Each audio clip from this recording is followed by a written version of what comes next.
everyone, and welcome to First Things First. I'm Jenna Wolfe. That is the very dapper Hall of Famer, Cris Carter. I know that because he's wearing a Hall of Fame jacket. Get to that in a second. This right here is Nick Wright. Looking great, C. I don't think you've ever worn that on the show. No, I haven't. Christine had an amazing tie with my other jacket, and then I knew I was traveling because I'm traveling today. My Hall of Fame jacket was there, and I saw, man, this is a nice match. Let me wear it, Hall of Fame weekend. So we'll do it, at least for the first segment. But that's where you're traveling to, the Hall of Fame weekend. Yes, NFL season starts tonight. First NFL game. Yep. Season number 100. Let's get it. Atlanta plus 2.5. No, well, we've got a big NFL show for you today. Ezekiel Elliott and the Cowboys are reportedly nowhere near a new deal. Sean McVay says he cost the Rams a Super Bowl, but we're going to start with the team that won that Super Bowl, the New England Patriots. To the surprise of absolutely nobody, Tom Brady's at Patriots training camp this week. He is quite familiar with the daily grind there at camp. Brady, who turns 42 on Saturday, is entering his 20th season, fresh off his 6th Super Bowl ring. There's only one issue. He doesn't have a deal past this season.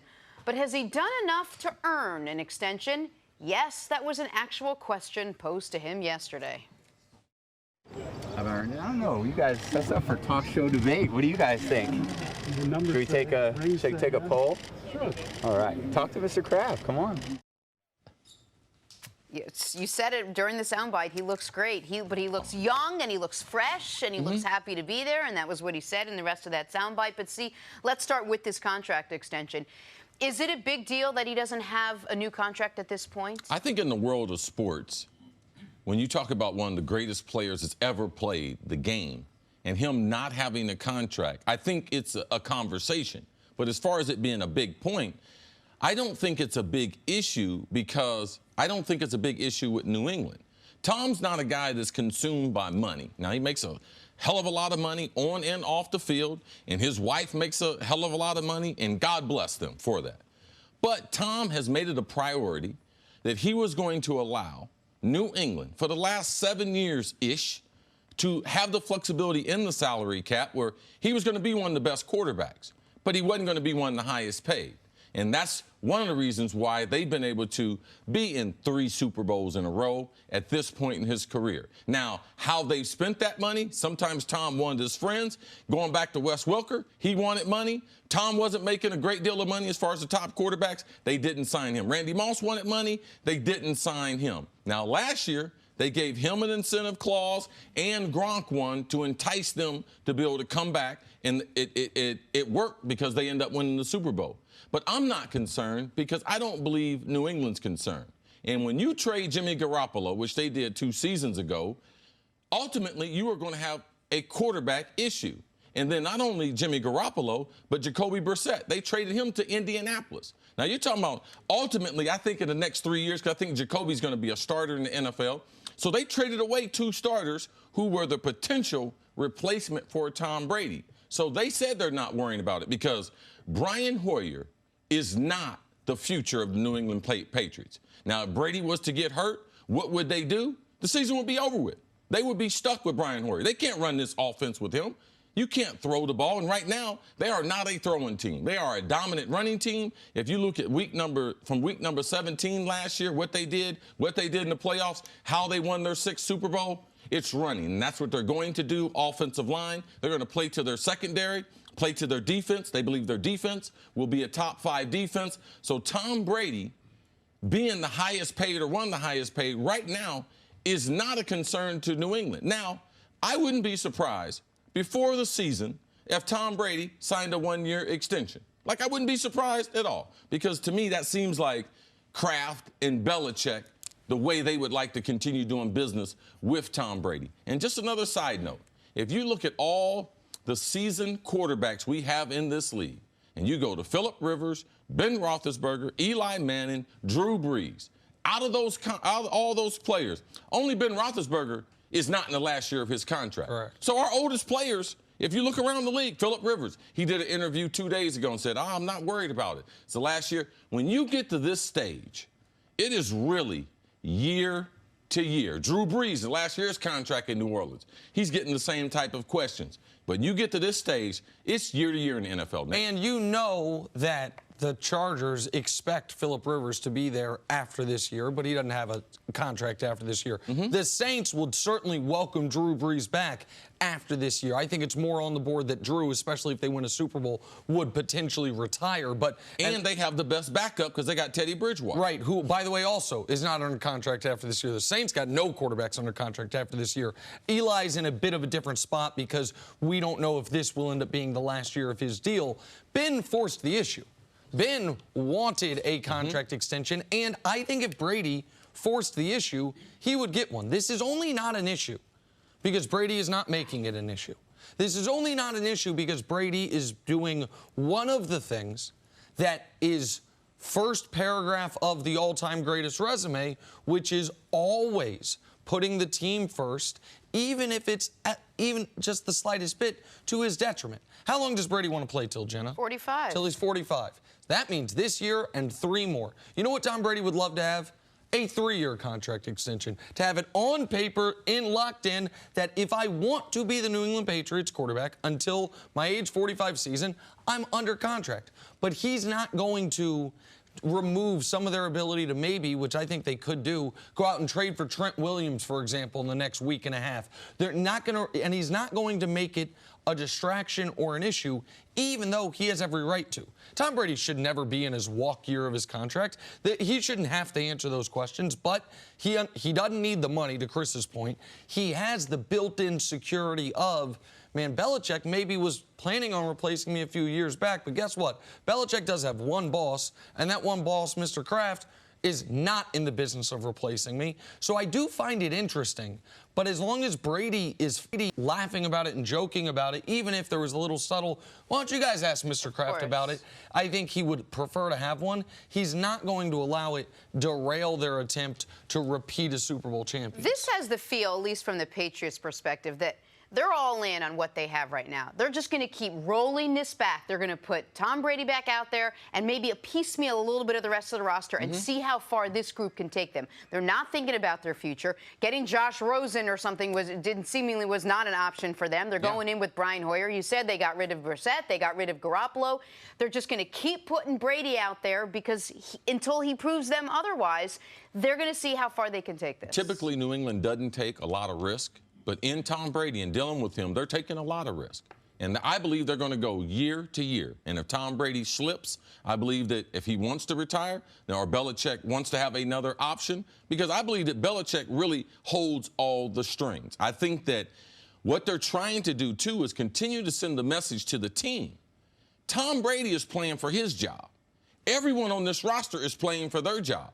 It's the corporate thing. Do your job. Tom Brady should be concerned about playing football this season, not concerned about long-term. And I believe New England, they might do something before the season starts to alleviate that. But from a corporate message standpoint, it's easy to get the message point when Tom Brady is the ultimate. He's the best player we've ever seen play, the GOAT, and he's compromising every single year. And the one other element is when you think about the backup quarterback for Tom Brady, Brady, along with that class of 04, has had unprecedented health throughout their careers. Yeah. Brady had the one season where Bernard Pollard blew up his knee. Other than that, he plays all 16 except the year he was suspended. Eli never gets hurt. Phillip Rivers tore his ACL in a playoff game and didn't miss a game the following year. Drew Brees had the injury in San Diego before he went to New Orleans. He's been available. Big Ben gets dinged a little bit, but he's durable. So they have been unbelievable as far as the backup quarterback for these older quarterbacks has never had to be pressed into service for any real amount of time. All right, we're going to talk a lot more about this coming up. But on the other side, Sean McVay singled out who was to blame for the Rams' Super Bowl loss. Wait till you hear who he picked. That's next on FS1, and you can always check us out on the Fox Sports channel. That's on Sirius XM. We're back right after this. All right, welcome back. We'll talk about the Rams in just a second, but first, Pirates and Reds and shortstop Jose Iglesias. Spinning throw for the out at first. Oh, at first I thought it was a double play because he steps on the bag, but no runner on first, but he still gets him. Would have been a double play. That's beautiful right there. I grew up watching a lot of Reds baseball. Dave Concepcion. Oh, okay. Excuse me. All right, basketball trainer Chris Brickley hosting top players in a summer pickup game. This is the one-handed putback slam by North Carolina's Cole Anthony. One of the top recruits coming in. Look at that. Oh, that's Greg Anthony's son. The announcer, Greg Anthony, former NBA player. That's his son. He was one of the top guards in high school basketball this year. Decided to go to North Carolina. Good for him. All right, to the pitch. Chelsea's Christian Pulisic putting it through the defender's legs for the score. His first goal with his new club. Now, this is America's big World Cup hope. Pulisic continuing to improve, going to be playing against extraordinary competition over in the EPL. That is a great introductory goal for him. How about that? For us having, as an American, in the European League, that's an accomplishment. Right. All right, more from this like game. Chelsea. Chelsea's Pedro scoring a goal with a volley off his back heel. Come on, stop. Now, you live for one of this. He can play soccer for 30 years, never do better than this. That's awesome. Oh, my goodness. Man, shades of Didier Drogba for Chelsea flying into the box. Drogba probably do it with his head. Pedro doing it with his back heel. Gorgeous. Hey, this is Nick Wright from First Things First, and you have to check out this website, pristine.com.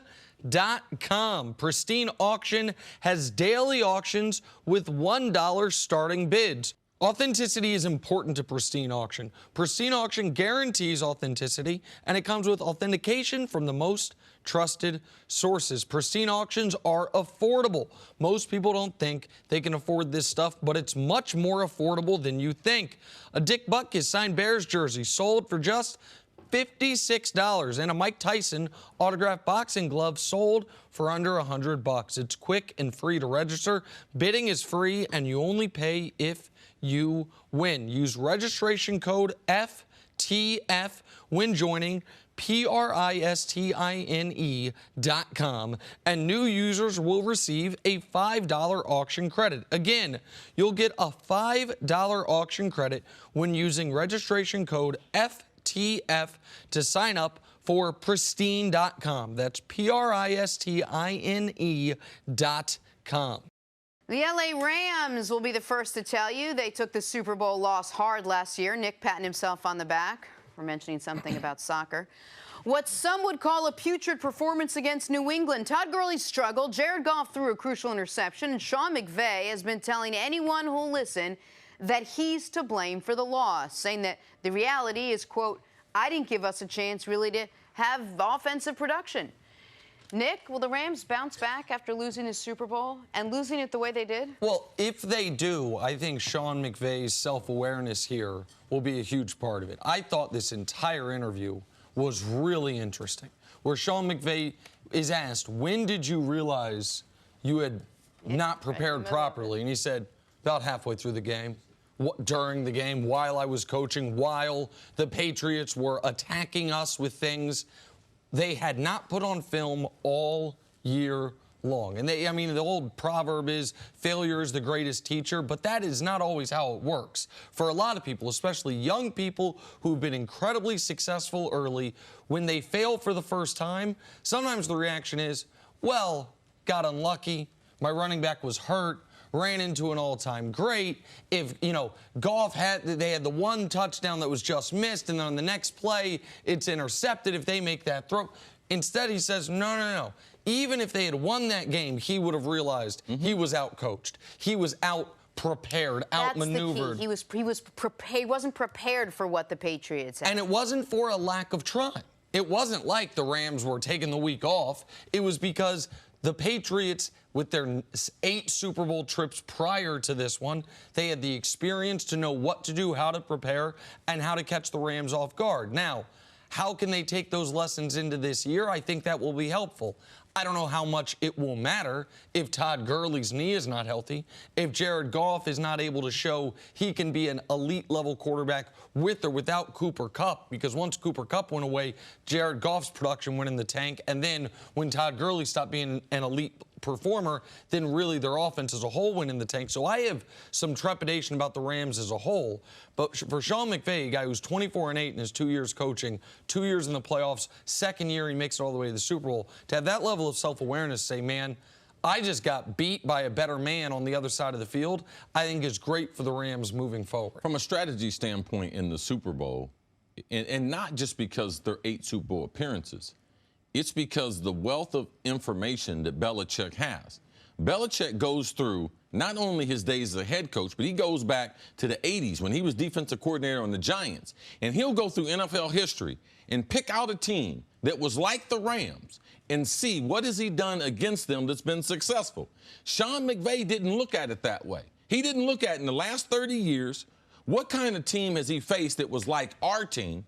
What did they do to take them away, like the greatest show on turf? What did they do? And typically what they do is they crowd the line of scrimmage. They're going to play bump and run on the outside because they believe their DBs are better than yours. They're not going to let the quarterback have a clean look. They're going to blitz you off the outsides. So McVay, how they make their living? 3 receivers, 1 tight end. They did not change it up. Kyle Van Noy sat right here and told us after the Super Bowl, we had 3 game plans and we never got to plan B. Why? Because they did not adjust to plan number A. So at least at halftime, with the extended amount of time that you have, you would think he would look at his personnel groupings, look at the defense he was getting, and change those personnel up. See, to me, I don't like the fact that he's only predominantly a 3-receiver team with 1 running back. It becomes easy to book you.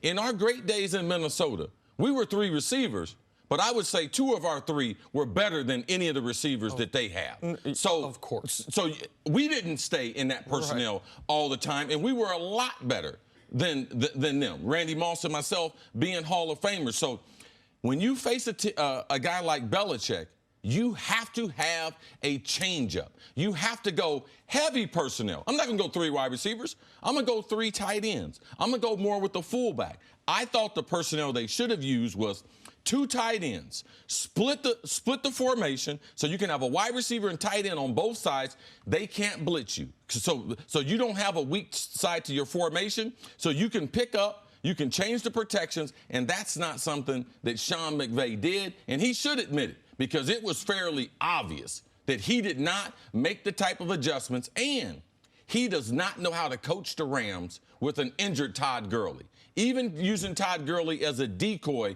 at sometimes, motion him out, have a linebacker run outside the box to be able to give you some different looks. And, I mean, I'm not surprised that he admitted to it because, to me, watching the game, it was fairly obvious. Nick, so last year we spent the whole season talking about Sean McVay as the wonderkind in offensive coaches, this hotshot guru who was going to take this offense out and wait till you see what it could do. Do you think the Super Bowl loss perhaps translates into a loss of luster a little bit heading into this season? Are we still as high on the Rams as we were last year because of what you saw in the Super Bowl? Well, I don't think, at least for me, I don't hold against a second-year head coach that all they did was get to the Super Bowl. But what I will tell you is, if luster aside, all of a sudden the whole league's got a book on them.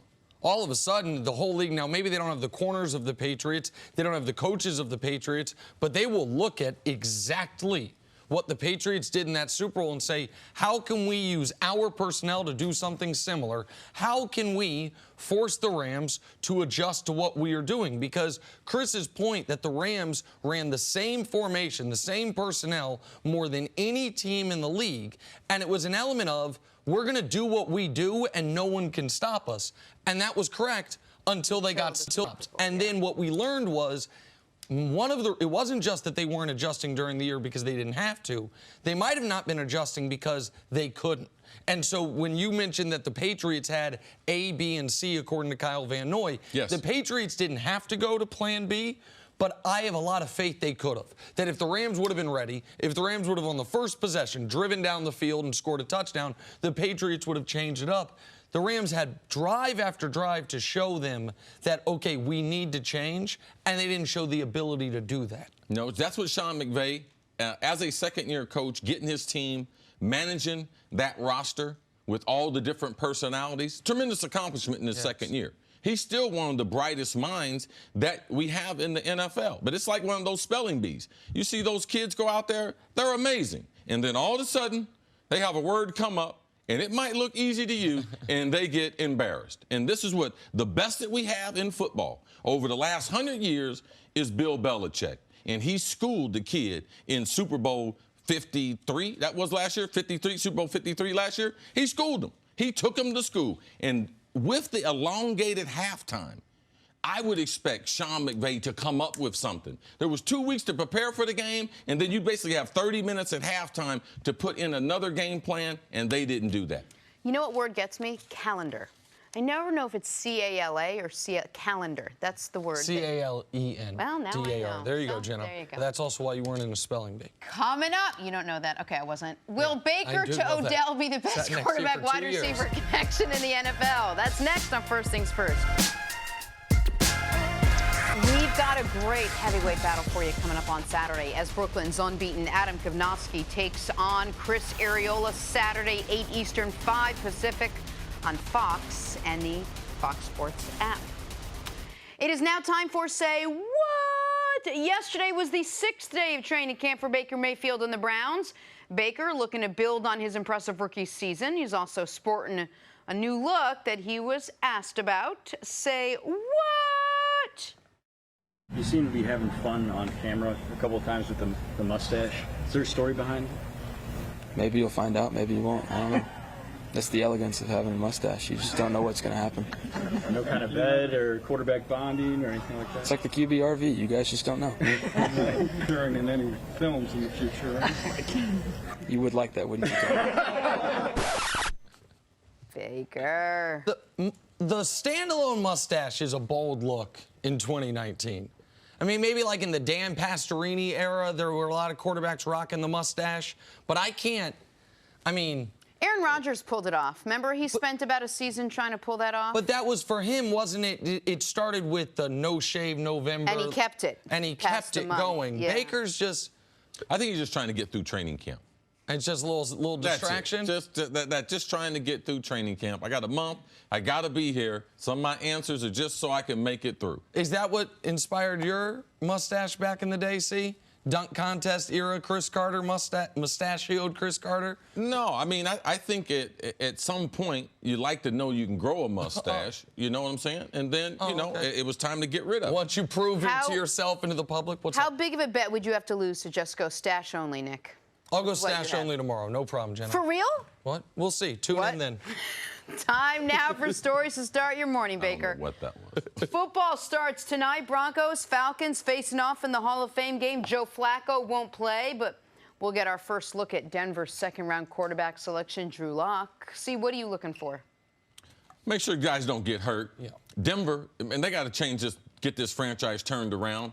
Got a lot of young players playing. They should build off the rookie running back they had last season, build off of him, try to rebuild that offensive line, play to that defensive front that they have there. Atlanta, man, Atlanta's trying to get back into the playoffs. Matty Ice talks about he's having a good camp. Julio's not going to play throughout the preseason. I'm going to try to get some scoop. So, Julio, where's that number going to land? 22 million? 21 million? What's that extension looking like? Cris will be out there in Canton tonight. You mentioned for the Broncos, the story for their season is not Joe Flacco, nor is it Drew Lock.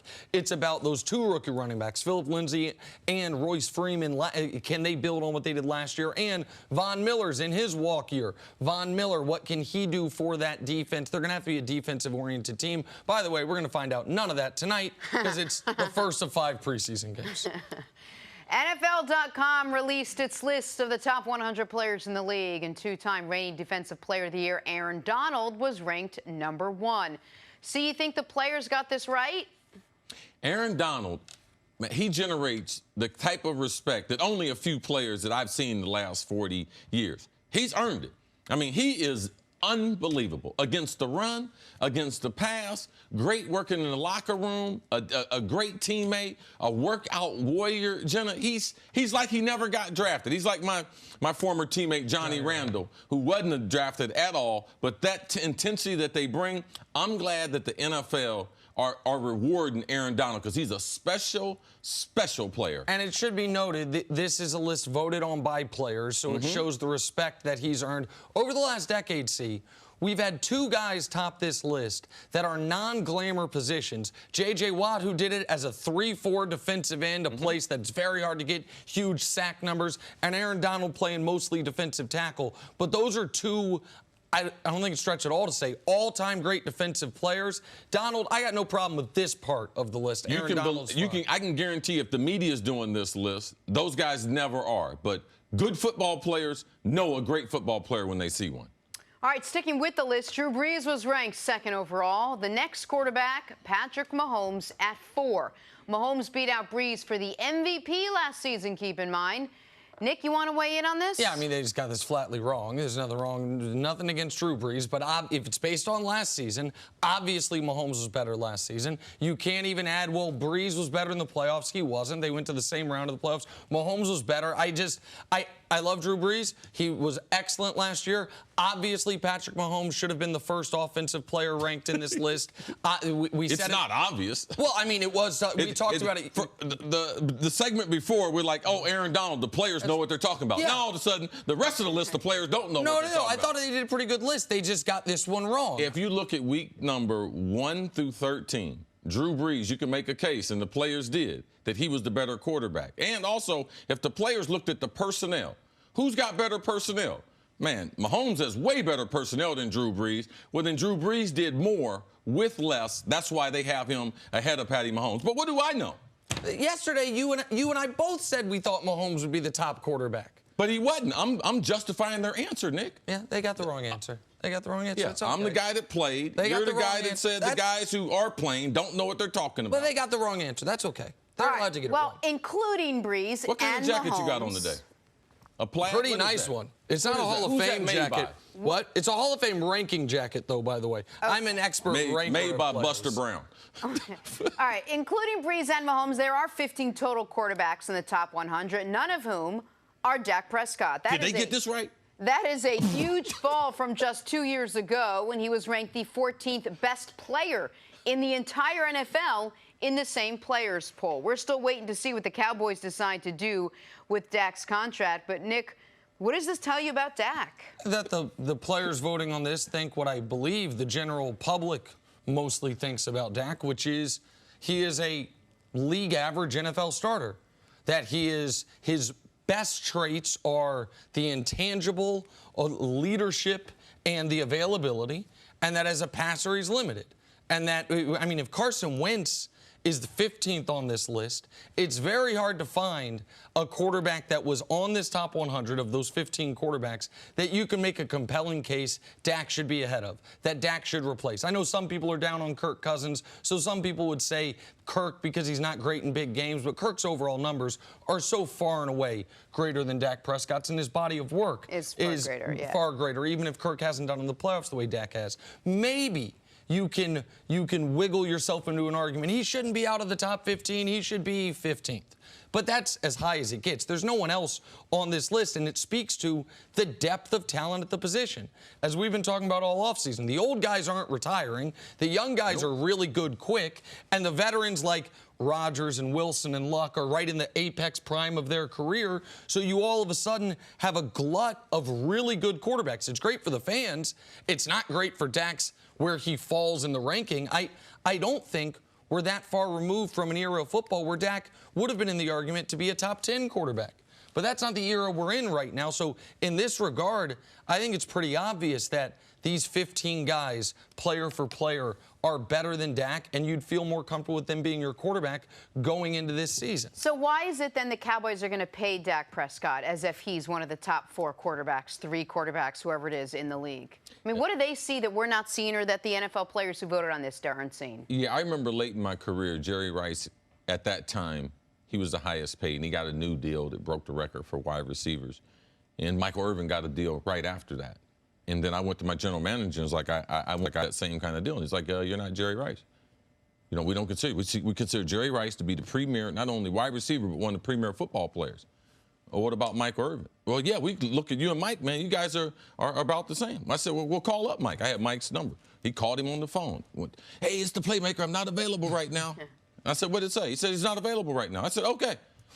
I'm your answer, bro. All right, he's not available. I'm all you have. And the Cowboys, this is their answer. And he's as good as what we see on tape. It's not like, oh, you know, they're holding him back. No. In his first year, he had a phenomenal year. And the players gave him credit for that. But in the 2 years after that, he has not been in the top 100. We are in a unique situation in pro football where we have 4 guys in their late 30s to 40s that are playing phenomenal football still at a high level. So those first 4 to 10 spots, they're gone. So now we got these young players that are coming in, And they're playing great football immediately. In their first 4 years, they're playing MVP caliber football. So now a guy like Dak, where we're throwing the ball league-wide 65% of the time, he's on a grind it out, 3 all-pro offensive linemen, a great running back, a good defense. The players see that. So Dak, he's going to have a hard time moving up. He has a hard time throwing the ball. If they take away the running game, he has a hard time throwing. The players realize that. There are too many guys in 2019 that throw the ball down the field with precision that I could say, if they were on the Dallas Cowboys, are the Dallas Cowboys better? And you'd be like, yes. To me, what Dak Prescott needs to do is go back, get this contract, and go back to being a true dual threat quarterback, where I will run the ball and I will throw it, because I don't think he's going to be an elite thrower ever.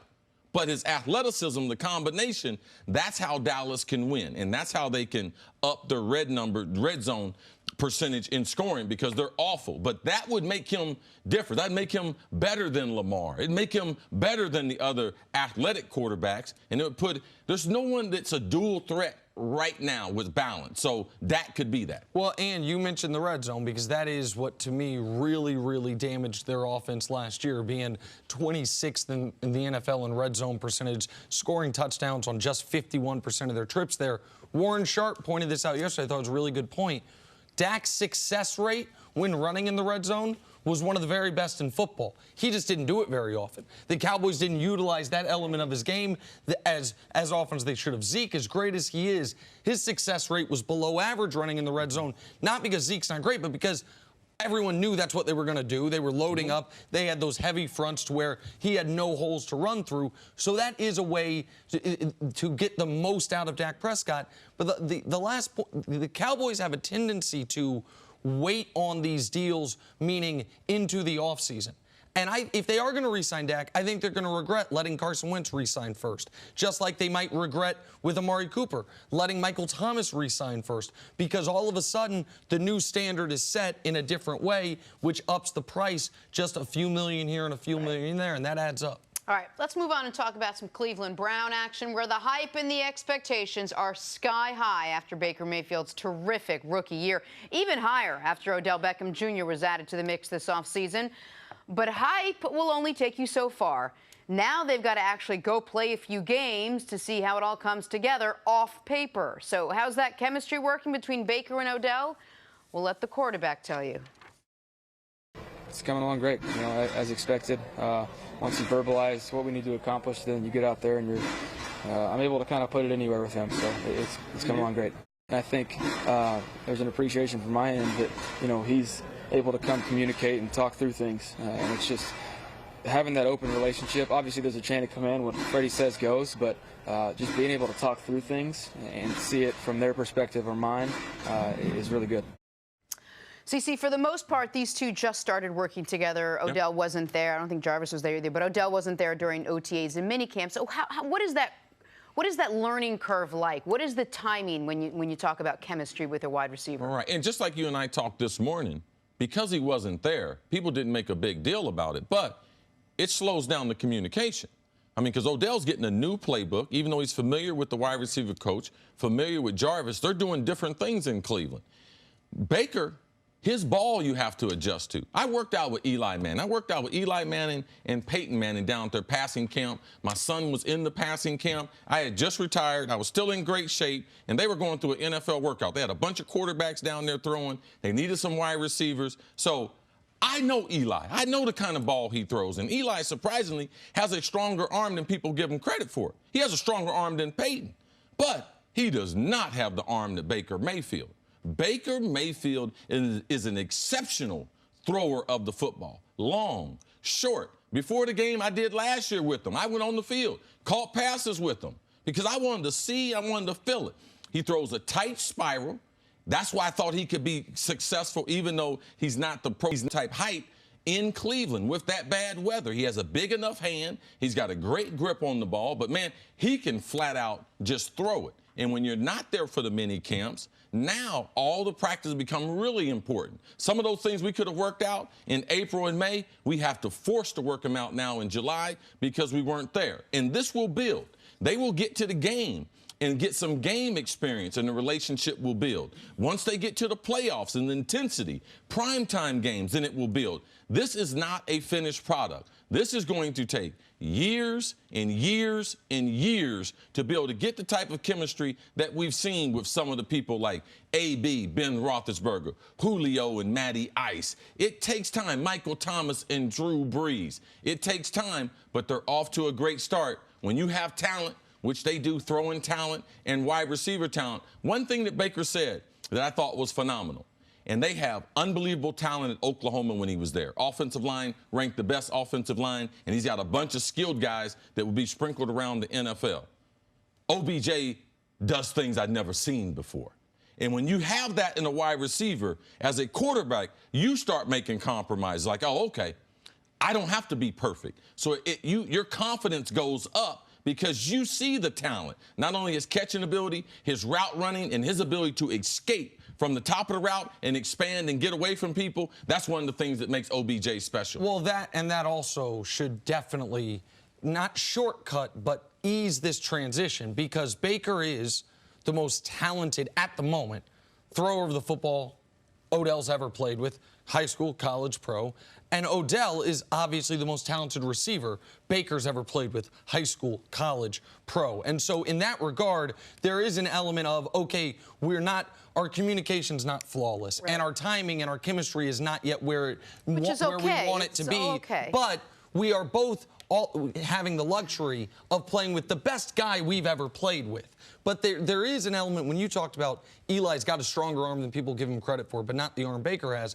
I remember last year when they were switching from Tyrod, who, whatever you think of Tyrod, he obviously doesn't have the strongest arm in the league, to Baker, and what Jarvis said.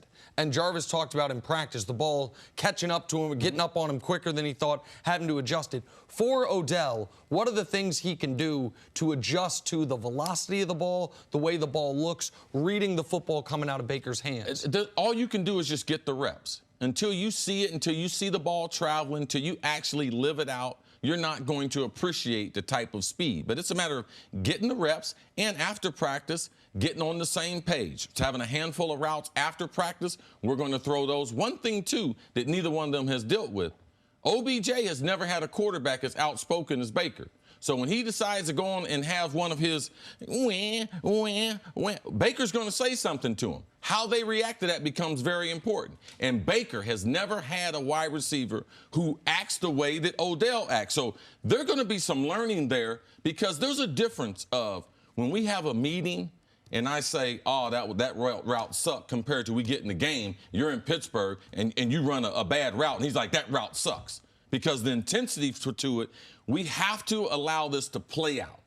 Game experience is the only thing that will get them ready. You can only do so much in practice, but the time that they missed, it slows down their learning curve. I think it's so important. We always talk chemistry. We talk on-the-field chemistry and timing and routes and all of it. But I think getting to know each other's personality is also a big part of making things work. Yeah, like you realize Nick's a jerk now, so it doesn't get you up there. So I'm like one step ahead of other people who don't realize it. It's like another day. Yeah, I'm a bad guy. Love you, That's Nick. the story on me. Coming up, is it starting to look like Ezekiel Elliott won't play a game for the Cowboys this season? Talking about that on First Things First. Back here on First Things First, we're now joined by that guy, Super Bowl champ Cris. Flex, the gold jacket. Slim around the waist, smooth around the face. Hey, I'm trying, man. I'm See just that, trying to Jenna? keep up Don't with try you. that. I was just Don't like, try What up, Cris? face, Slim around the waist, smooth around the face. That's how I'm introducing you from now on. Please don't. As the face waist. It's a waste of face. It can't get any more awkward, so. No, this trust point. me, it can. Kenny, the most talked about holdout in the NFL right now is happening with the Dallas Cowboys and the Cowboys' best player, Ezekiel Elliott.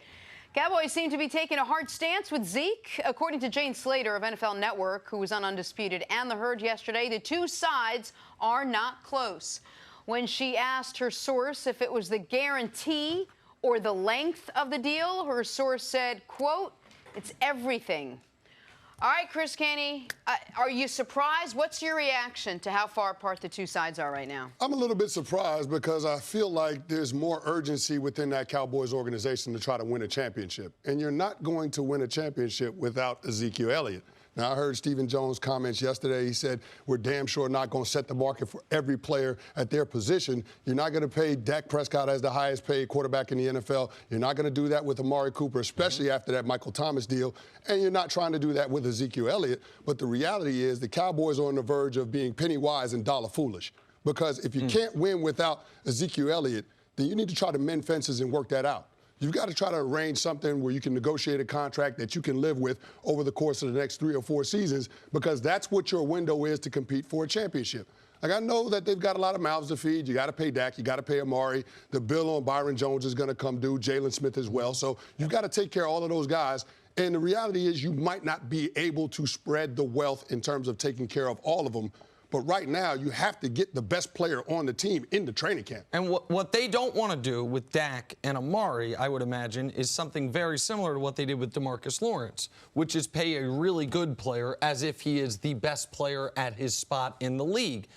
But with Zeke, it's a different story here. Chris, what's those 2 lists you said Denny Green and the Vikings had? One was 1 through 53. Oh, top to bottom, who's the best? And then the next lined up to it was, you guys would make a list of top to bottom. Does it line up with how they're getting paid, right? Yes, absolutely. Okay, on that first list, who's the best, 1 through 53? Who's at the top of that list for the Dallas Cowboys? Zeke. And if we were to do, not the Cowboys list, but 1 through 32, starting running backs in the NFL, with Todd Gurley having that knee issue, Zeke's 1 or 2 to me with Saquon. Like, he is... Ezekiel Elliott is the best running back when you talk about running the football. He's the best running back in the NFL. He's the best pure runner, but Yes. when you're paying a guy, you're paying for all the performance catching as well. But regardless, he's without question top 3, and you can say he's the best. So paying him as the best makes sense. Like, setting the market with Dak would be totally irrational. As good as Amari is, setting the market with Amari, I think, would be at least slightly irrational. Setting the market with Zeke would not be irrational. Their problem is they think the market got set too high by Todd Gurley's deal, and they doubled down on that problem by saying back in May, his deal starts at Todd Gurley's deal. So the Cowboys they've backed themselves into this corner, and then Zeke has kept them there by not showing up.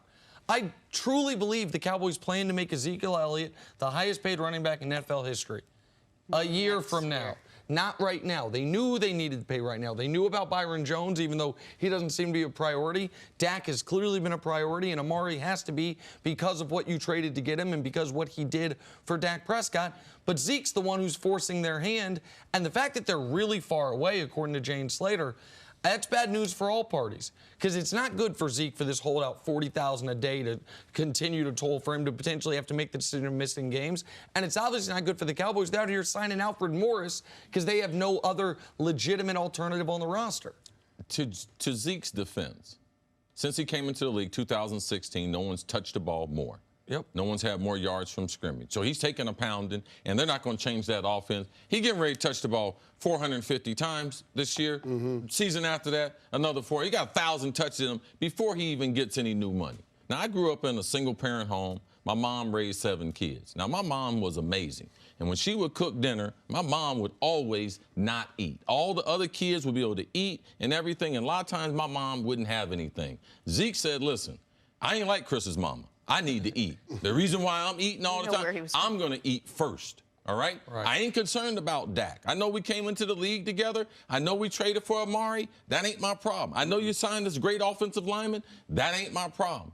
Zeke is making sure, because of the wear and tear and what's happening in Los Angeles with Todd Gurley, if Todd Gurley was healthy, had played in the playoffs and the Super Bowl, and the narrative was a little bit different, I think Zeke's camp would be a little bit different. But when you see him nicked and he's a shell of his player, and come a year and a half, when the Rams come to cut him or ask him for a pay reduction, that's what Zeke is not trying to be in that same category. So I believe this is going to be ugly, man. They got to make Zeke the highest paid, and they've made Dak a priority. Let's see who's going to win. And I believe Jerry Jones is going to give the quarterback the extension first. But if you make Dak the priority, does that mean that you have to make him the highest paid quarterback in the league or pay him $25, $30 million? Can't you say the best player on this team is Zeke, pay him the highest? Maybe Dak's the one that takes a bit of a pay cut? No, Dak's not going to take a pay cut. I mean, Jerry Jones has got Dak on the cheap for the first 3 years of his deal. He was a 4th-round draft pick. He was a thousandaire, not a millionaire. So, I mean, this is Dak's first bite at the apple. With Ezekiel Elliott, though, I look at this situation and say that that's the insurance policy for the investment that you're about to make with your quarterback. If you're going to pay Dak Prescott $30 million a year plus, I want the very best version of Dak Prescott, and you're not going to see that without Ezekiel Elliott. Yes, That's not going to happen. So, I mean, you look at the situation and you prioritize it. The quarterback, obviously, by nature of the position, he's got to be first in line. But to me, the next one up has got to be Ezekiel Elliott. I know I traded a first-round draft pick for Amari Cooper, but it's not like I can't franchise Amari Cooper after his Amari already let him off the hook. Yeah, that's Amari already told him, I'm not worried about it. Yeah, exactly. So, I mean, that's the perfect scenario for Jerry Jones. All you have to do is take care of your running back, and then you'll have the opportunity to address Amari after this season. But you got to get Zeke in. Everybody recognizes between the three triplets on that team, the position that has the shortest shelf life is the running back spot. That's why Zeke has more urgency to get his money now. And if Jerry wants a title, he's got to make sure he takes care of that guy. And Jenna, to your question, they are not going to make Dak the highest paid quarterback in the league, but they also have no shot at getting him at $25 million per. Like they're right now the highest paid quarterback in the league is at $35 million per. Dak's camp is looking at Carson Wentz's deal and saying that plus X, because they same draft class, same division. Dak's played every game. He's been to the playoffs twice. He's won a playoff game, and they don't care that Carson Wentz his second season played better. Well, they would argue he's not. They would argue that you can't be better if you're not playing. We don't. Well, it's your agent, so he's representing you. Yeah, I mean, when you see that Carson Wentz got 4 for 128, that's $32 million a year. I think right now the Cowboys would be thrilled if Dak said, I'll take the same contract. And that's where you start getting very expensive. 4 for 100 for Dak does not exist. Maybe a year ago we thought that would be a great contract for him. The market has moved, so they don't have to reset the market with Dak to still make him, give him near record-setting money. A lot of contracts. All right, Cris, stick around. Coming up, Sean McVay singles out who's to blame for the Rams' Super Bowl loss last year. That's next on First Things First. Back here, First Things First with Cris Canty. Canty, the Rams will be the first to tell you they took the Super Bowl loss hard last year. Todd Gurley struggled. Jared Goff threw a crucial interception. And Sean McVay has been telling anyone who'll listen that he's the one to blame for the loss, saying that the reality is, quote, I didn't give us a chance really to have offensive production. Cris, you think the Rams bounce back after losing the Super Bowl to the Patriots? Well, it's hard for me to answer that question because I don't know the health of Todd Gurley. I can't ignore what we saw the last month of the season and on into the postseason. He was a shell of himself. He didn't look like the guy that went from 2,000 yards from scrimmage and 21 touchdowns. So, to me, the biggest issue is whether or not he's going to be healthy because so much of their offense is predicated on play action. That's why Jared Goff is under center more than any other quarterback in the National Football League. They rely on the threat of Todd Gurley in the backfield to be able to set up concepts in their passing game. And once he's not a threat. So we'll have to see what happens early on in the regular season, whether Todd Gurley has returned to form. But in listening to Sean McVay talk about what he learned from the Super Bowl, I think the biggest takeaway was that he recognizes that he does need to learn things. He does need to adapt. And the things that he struggled with throughout the course of the season, he's going to see again. That's exactly what Bill Belichick did. He threw some of the concepts that he struggled with offensively during the season on him in the Super Bowl. That's why he was able to hold that group to 3 points. One of the things that they did, the pre-snap operation. They like to get to the line of scrimmage where there's time on the headset communications so Sean McVay can talk to Jared Goff and tell him what he sees. But Bill Belichick, he had something to counter that. They came out, disguised their looks defensively, and Sean McVay and Jared Goff had no answers. So I think that they've got to learn from that experience, try to take the lessons that they can from it, and they've got to adjust their approach coming into this year. Well, they have to adjust the 31 personnel. We're a 3 receiver, one running back. When Cooper Kupp got hurt, they had no plan B, plan C. They kept playing the same formations. Jared Goff suffered as a quarterback. The offense suffered. His quarterback rating went down 20 points with Cooper Kupp. You say, well, what kind of player is Cooper Kupp that he would make that type of difference? You need a very versatile, if you're going to play 3 receivers, you believe that your 3 receivers are better than their nickel. Now, New England, they played a regular lineup and they played some nickel. But when they went to 3 receivers, New England crowded the line of scrimmage and dared them to pass the football, and they couldn't generate momentum because they couldn't get enough first downs to get that defense booked. When you're in 31 personnel, you're believing. Brian Billick used to tell me, Cris, Are you better than their nickelback and the linebacker that they're going to bring out on you in the passing game and in the running game? If you're not, we will take you off the field. We'll put a fullback in the game, or we'll put another tight end in the game. And that's not something that Sean McVay has even looked at doing. 31 might be your best personnel, but what if someone gets hurt? You can't put that formation and think the backups can do what Cooper Kupp and the other people were doing. No, and that was an adjustment that he never made. Well, and they weren't forced to make it throughout most of the season, because even after Cooper Kupp got hurt, even though Jared Goff's numbers went down, the Rams kept winning. They were alive for the 1 seed until the final 2 weeks of the regular season. So they still finished 13-3. They felt like we're going to be okay. And I respect Sean McVay immensely for putting it all on himself, for saying what we all saw, which is Belichick had multiple change-ups ready, didn't even have to go to them. Sean McVay was pretty clear. This is the thing about it. It's a team sport. He just told you that BS. Well, that's what There's no way it's his whole responsibility. Well, that's what I was... And players don't like that because they know he's lying. Be genuine in it. It's not all his fault. There were players who could have made plays to make a difference in that game. Well, that's what I was about to get to, is that while Sean McVay could have put them in a better position from the sideline, the other element here is Jared Goff didn't adjust. Jared Goff all of a sudden looked awful young, let's put it like that, when he didn't have all three of his receivers, when he didn't have Todd Gurley playing like league MVP caliber running back Todd Gurley.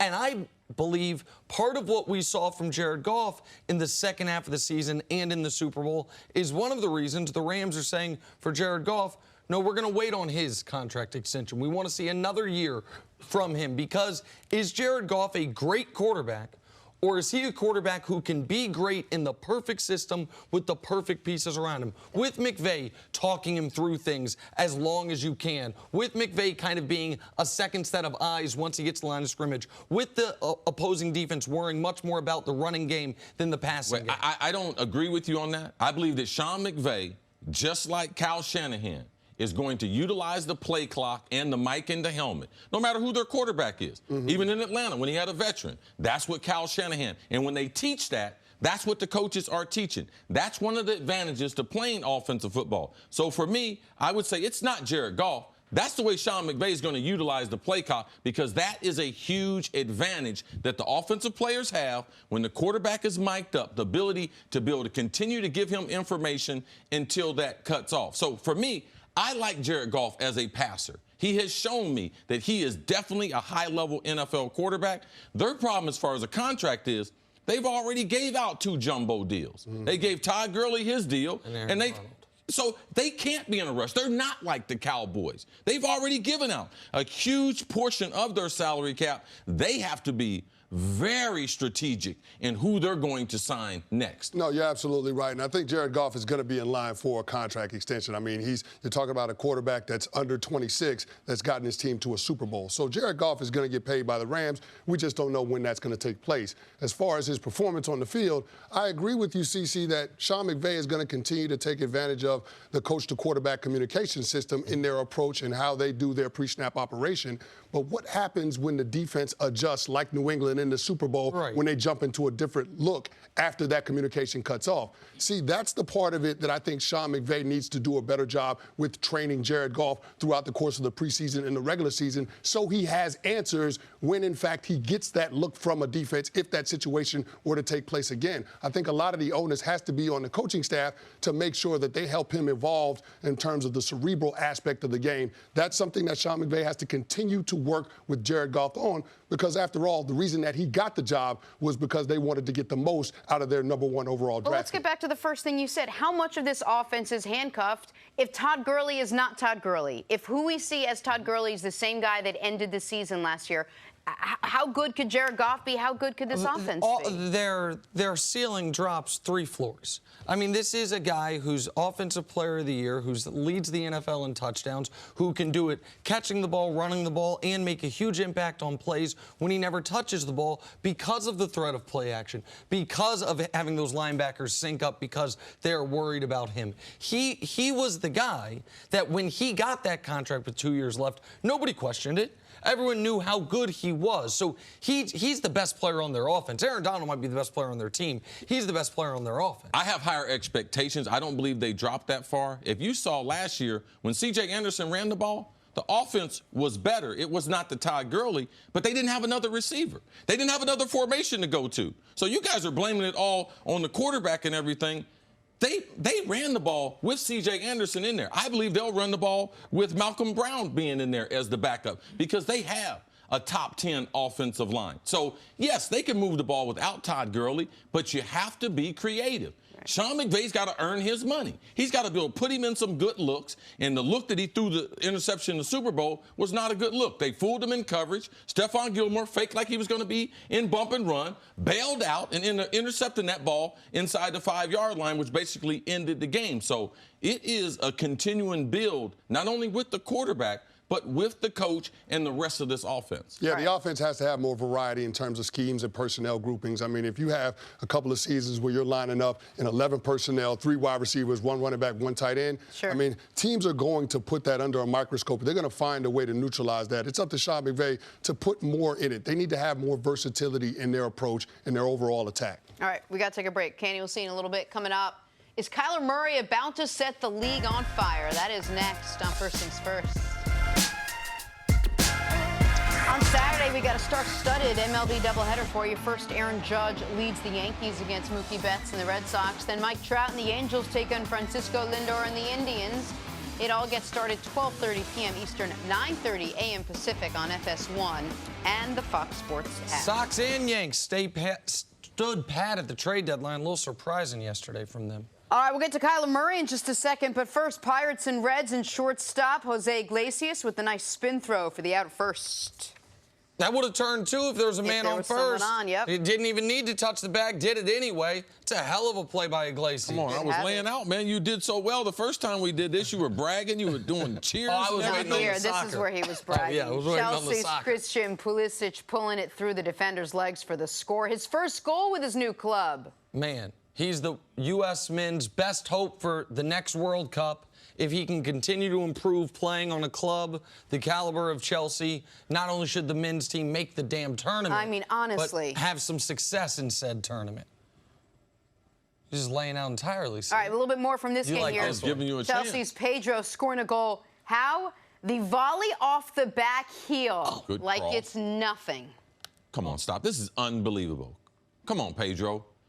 Left foot, heel, back of the net. He could play soccer 20 more years and not be able to do something better than that.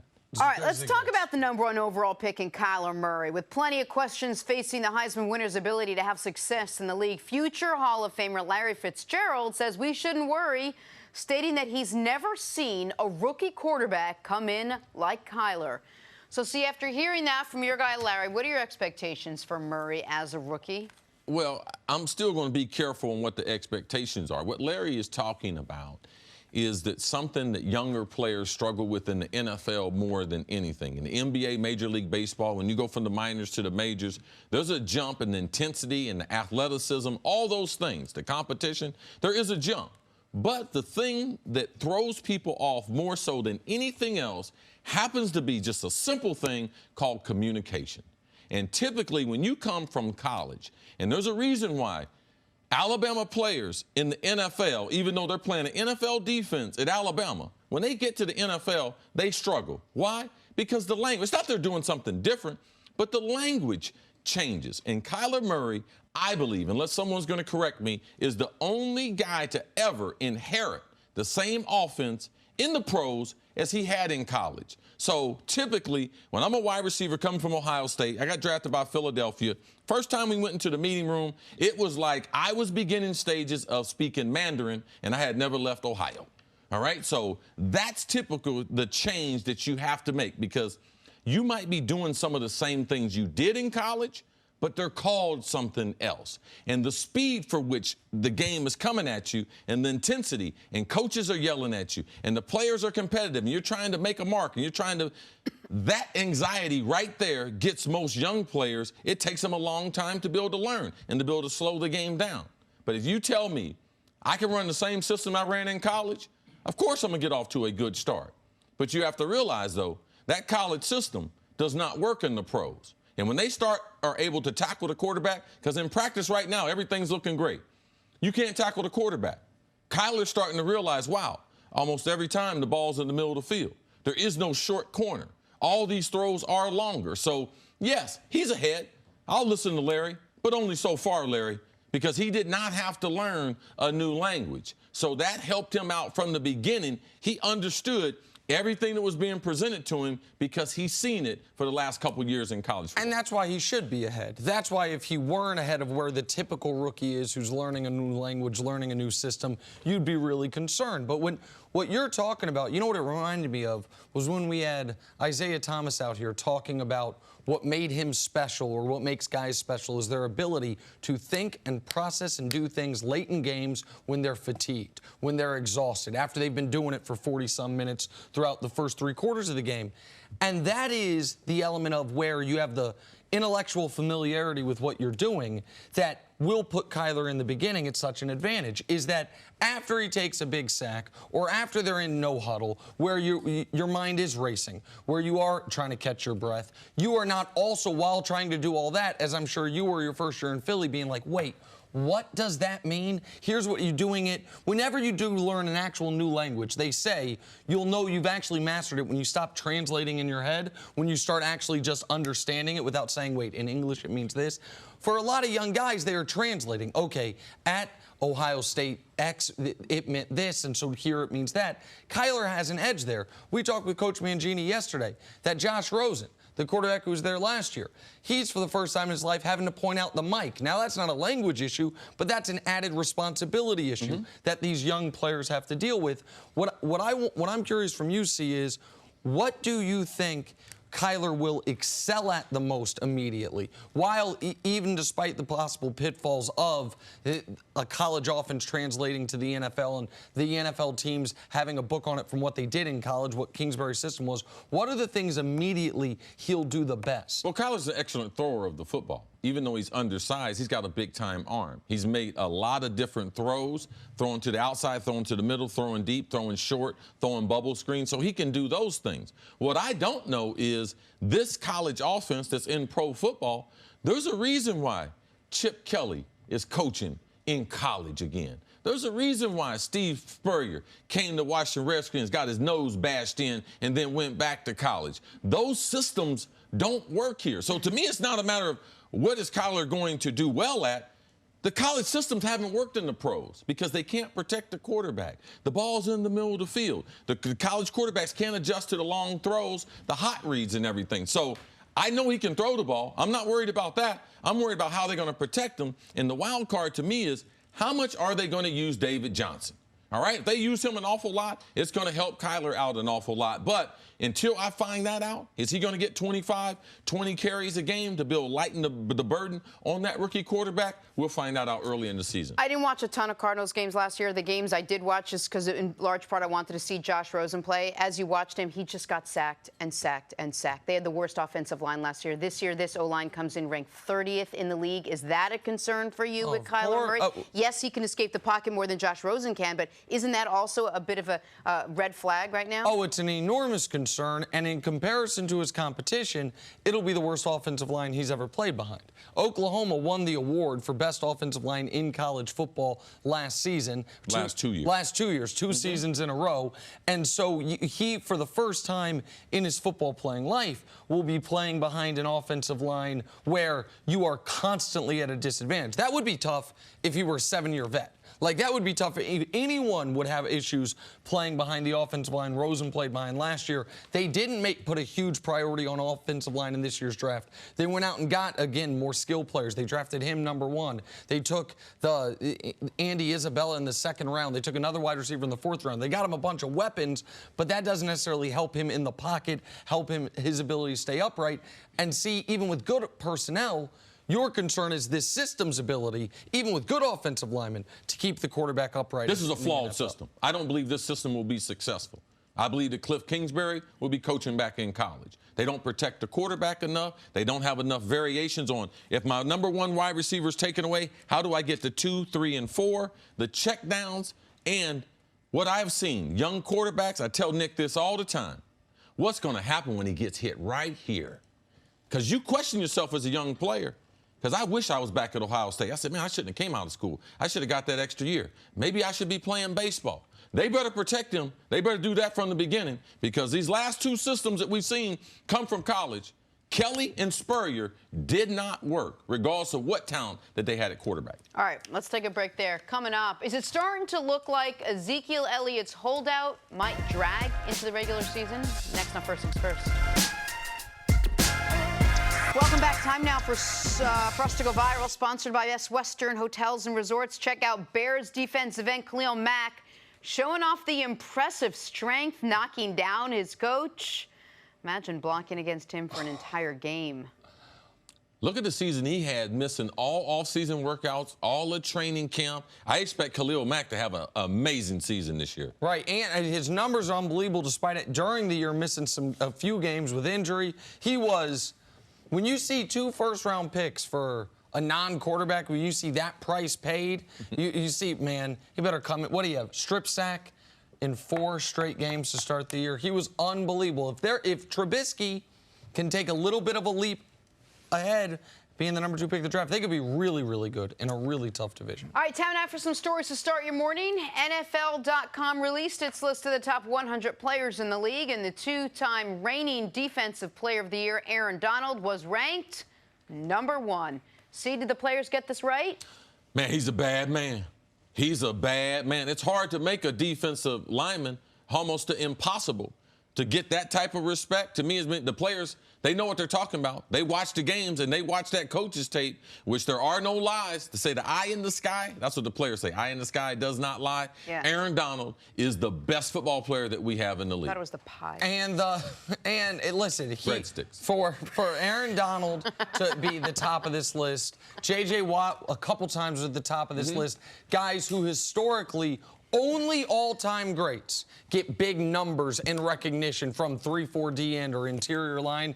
These 2 guys, I don't think it's a stretch to say at all, are already all-time greats. Aaron Donald right now, the best at his job of anyone in the NFL. The players recognize that. All right, sticking with the list, Drew Brees was ranked 2nd overall. The next quarterback, Patrick Mahomes, at 4. Mahomes beat out Brees for the MVP last season.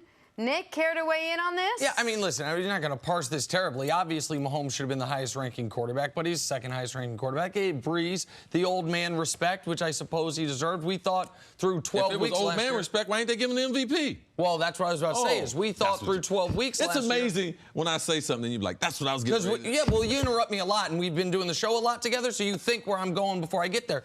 Drew Brees, when he had 25 touchdowns, 2 picks to start the season, looked like he was going to be the It's called adding to. Oh, clarification. That's correct. Different philosophy there. But yesterday, we both said we thought Mahomes would be the number 1 quarterback on this list. I'm a little surprised. A little added chip on his shoulder for the reigning league MVP. I'm so glad the players made you upset. I'm so glad. But from week 0 to week 13, Drew Brees was that guy. He didn't finish the season as strong as Patty Mahomes. And the record-breaking number, Patty Mahomes, that's why he edged him out. But week 0 to 13, man, Drew Brees was amazing. Him and Michael Thomas were amazing. They had a little drought at the end of the season, but they got it right again. And they got Nick upset, so I'm happy about it. How can I lose in that? Win-win overall. Yeah.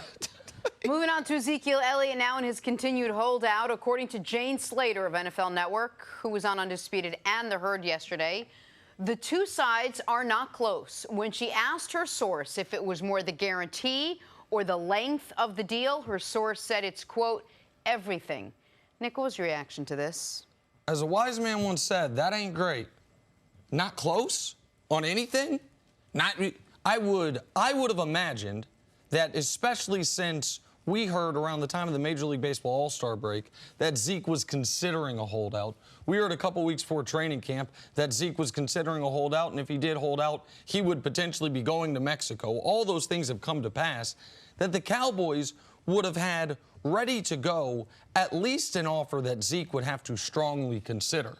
At least an offer, not that he's going to accept immediately, but an offer that he could then counter and they could get down the path of getting this resolved, because Zeke does not want to miss games of the regular season, and the Cowboys desperately don't want to go into the regular season without him, and they honestly don't even want to go into the regular season with him, but with him having missed all of training camp. How many players have we seen miss training camp, particularly at that position, and then either start start slow or suffer some sort of soft tissue injury. Le'Veon always started slow. A hamstring injury, absolutely. And so this is not ideal for either party. I am surprised that they are, according to Jane Slater, who's been all over this, that they seem to be not close on anything, that Zeke values himself at Todd Gurley plus X, and evidently the Cowboys right now are valuing him at Todd Gurley minus Y. And so that's a big problem. And it's a problem that you don't imagine is going to be resolved in the short term here. Not to say it never gets resolved, but that it's not going to be resolved,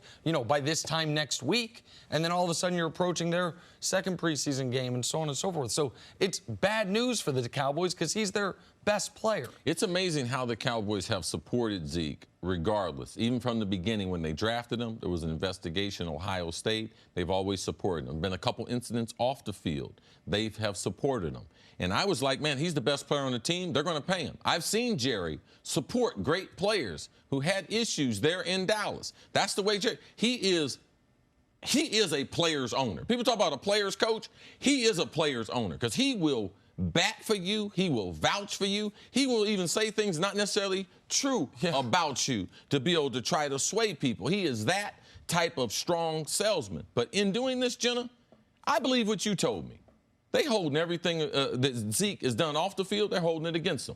That's the reason why they're far apart in guarantees and in number of average per year. Exactly what you said. They have taken into consideration, can we trust this guy? And I was trying to put that on the back burner because I know Jerry, and I know how he supported the players, but I'm back to what you're saying, Jenna. I believe you. Yeah, they're looking at all that off-the-field stuff, and they're going to hold it against them, not publicly, but privately in this negotiation, and they're going to try to move this off until he's in the final year of his contract, where they've already paid Dak. They've already given Amari either the franchise tag or given him his extension because of we can't trust him long term. If they give him, he's got 2 years left.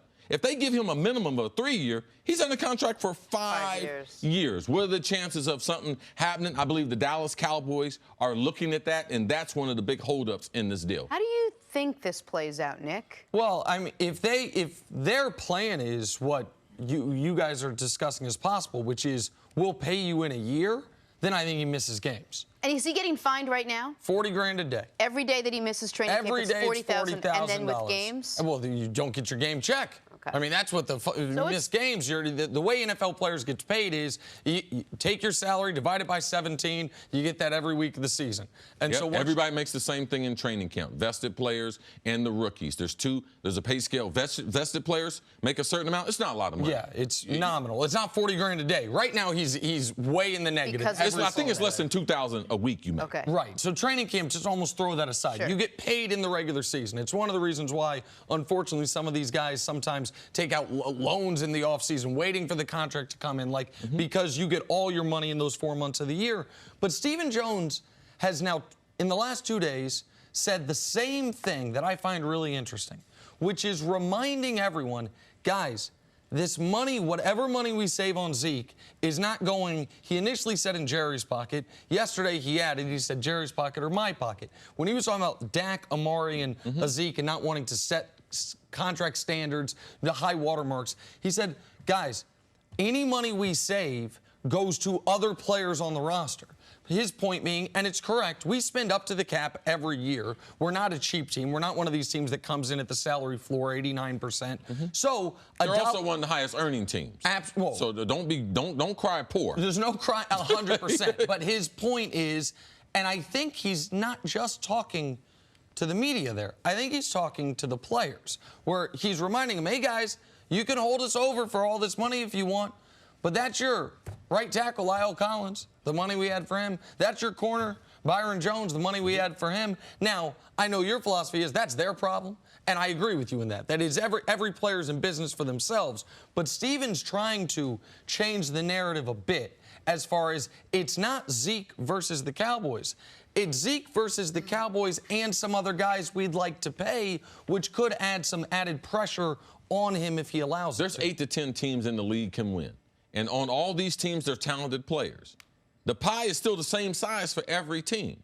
So every owner should have that messaging point that Steven has. Listen, we're going to try to sign players. All right? We're going to try to win as many games as possible. Everything you can do to help me is going to help us. Kevin Durant took a little haircut. Kyrie Irving took a little haircut. So they can add some other players to fulfill that whole roster. It becomes important when you're trying to win championships. That $3 million they gave Jason Witten, that could have been money well spent on something else. Right. So while he's in Mexico, they're paying some old veteran players. So the pie is only so big. I think the messaging from Dallas has been good. And the one other thing they said yesterday, which echoes exactly what you said yesterday morning, is Steven said, we believe there is an inherent value to being a Dallas Cowboy. No doubt. That there is he didn't say this part, but I think it's true, particularly for offensive players, for guys who touch the football, meaning quarterback, wide receiver, running back. You have to build into it the same way we talk about, well, are you in a high-tax state or a low-tax state? You build that into your contract thoughts. How much money are you actually getting? He's saying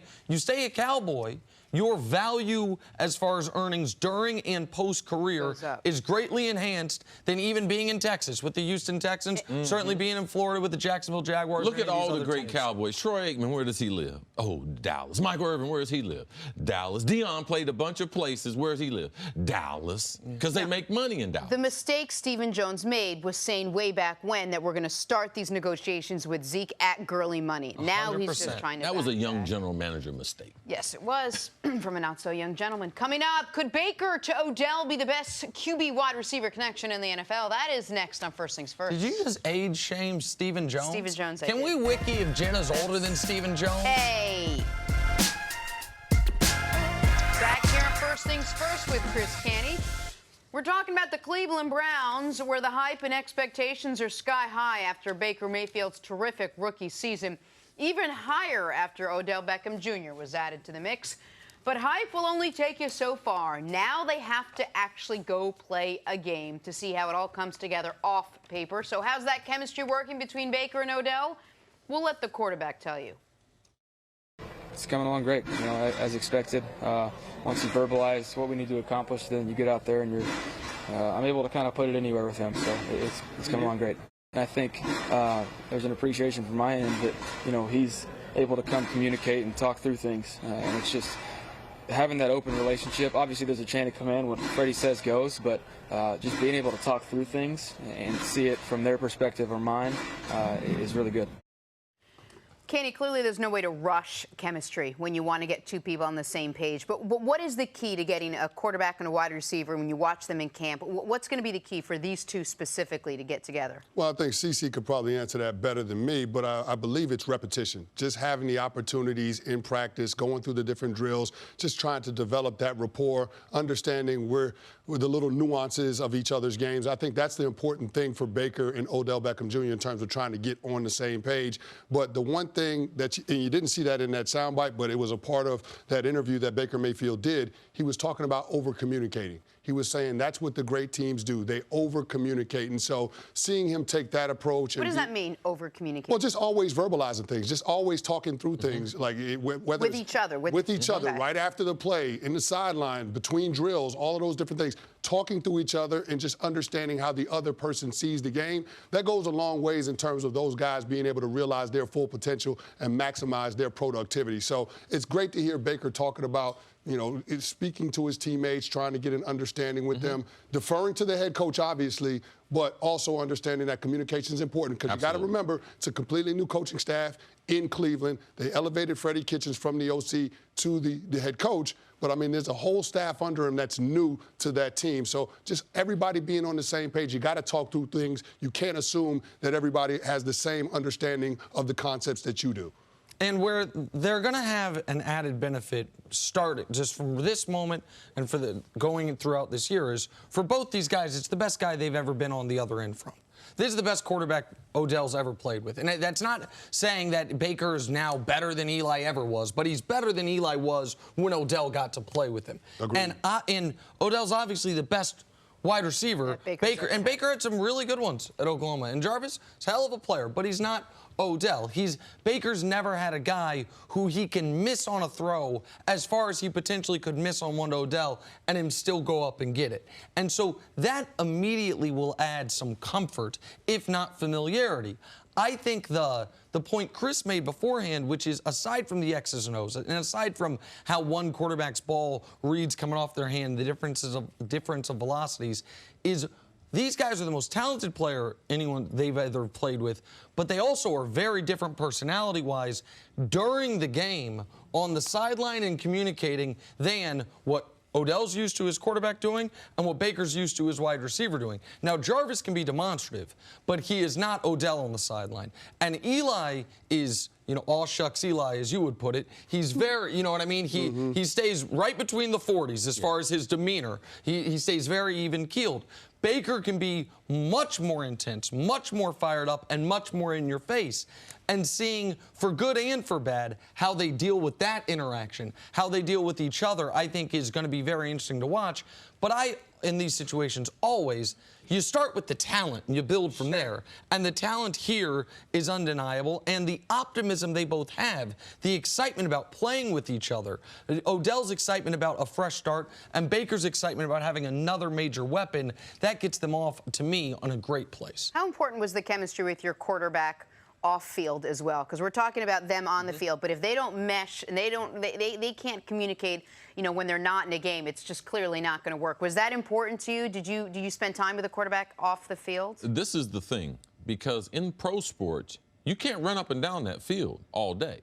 So the time you spend in the meeting room, the time you spend with the coaches, the time you spend in the locker room, and I believe just as valuable, the time that you and I just going to spend together, breaking bread and everything. The best units, the best chemistry that I've ever seen in any units, when you guys won the Super Bowl, there's a tremendous amount of sacrifice from the beginning. It's not how talented I am. It's what can I do to be able to help the team. If I can play defensive end, you had guys that, if I can move down and play tackle in running in passing situations, that's how you guys came up with the NASCAR package. That's how New England couldn't deal with you guys. They put 4 speed guys on the field. Regardless of Canty said, I'm better than these guys in this situation, there's an amount of buy-in and sacrifice that both these guys are going to have. But the only way you can really judge any relationship is based on when it's heated.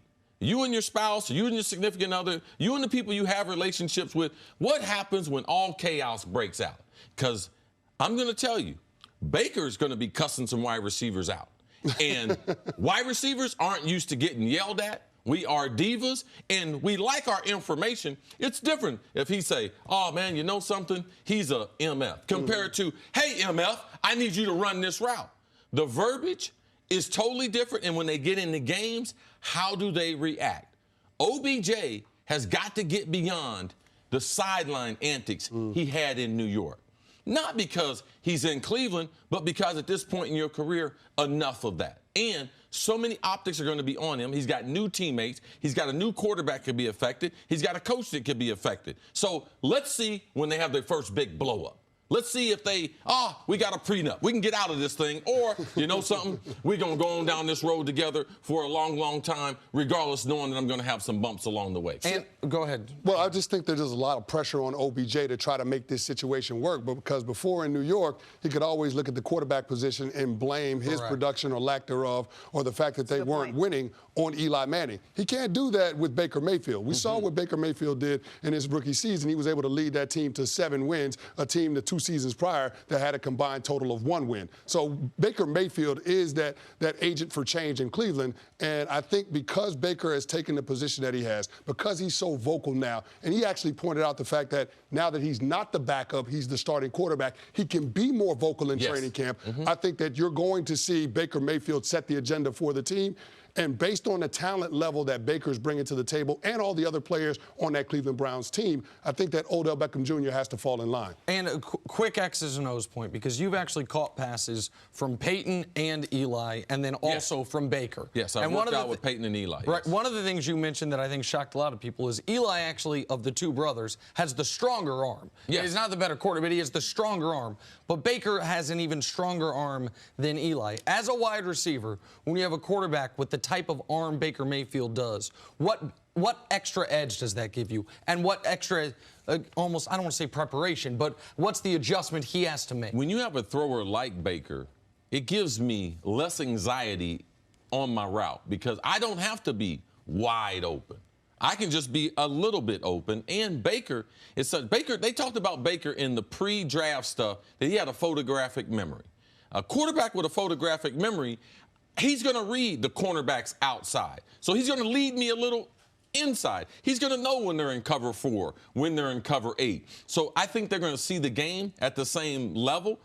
You also get more yards after the catch because the ball gets to you quicker and the defense doesn't have enough time to react. So when they're trying to recover, wondering where you are, you can have the ball and getting some of that yak. I believe that's one of the biggest things that you have. When you have a quarterback who can throw that fastball, he eats up that time that now the defender, when he gets on you, you already have the ball in your hand and you're on the attack trying to make yards after the catch. That's one of the biggest differences that you'll see. The rest of them, most NFL quarterbacks have a big gun. All right, so there's slight little things you have to coming out of the route getting used to. Thank you for listening to the First Things First podcast. Remember, leave us a review and tell us what you think. Subscribe to the podcast on Apple Podcasts and catch us on FS1 Monday through Friday, 6:30 a.m. Eastern. For Cris Carter and Nick Wright, I'm Jenna Wolfe. So long, everybody.